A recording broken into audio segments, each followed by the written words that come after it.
রামকমল আমাদের ছবির পরিচালক, তাকে আমি বহু বছর ধরে চিনি, বহু যুগ ধরে চিনি। কোথায় সে? তো রামকমল আমার ওর বেশ কিছু ছবি আমার কাজ দেখা। এই ছবিটা আমি আশা করব যে কনসেপ্ট ছবিটা সেটা একটা প্রপার মানে অনেক অনেক ভালোবাসা। আমি মনের প্রাণে চাই ছবিটা খুব ভালো চলুক। আমার একটু তাড়াতাড়ি চলে যেতে হবে। আর ঋতু বলেছে হ্যাঁ, এখন আমি যেতে পারি। Thank you so much.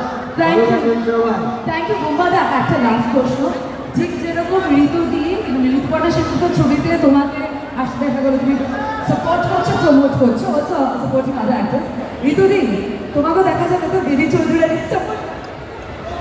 আসলে আমার সিনেমা একটা কথা বলে যাই, এখানে প্রচুর মিডিয়া বন্ধুরা আছে। পৃথিবীতে কোনো মানুষ প্রথমে কাউকে সাহায্য করতে পারেন না, প্রমোট করতে পারেন না। সিনেমাতে তো নাই। সিনেমা তৈরি হয়, আলটিমেটলি মানুষজন দেখেন এবং তারা পছন্দ করলে সিনেমা সাকসেসফুল। এটা কাউকে লাগে না কোনো সিনেমাকে প্রমোট করা। পৃথিবীতে ঐতিহাসিক ঘটনা আছে যেখানে কেউ জানে না সিনেমাটা কবে হয়েছে, কীভাবে হয়েছে, পর্দায় যখন এসছে মানুষেরা বুঝিয়ে দিয়েছেন যে সিনেমাটা চলবে। তা আমি বিলিভ করি যে কোনো সিনেমা, বাংলা ভাষায় যে কোনো সিনেমা আমার সিনেমা। আমি জোর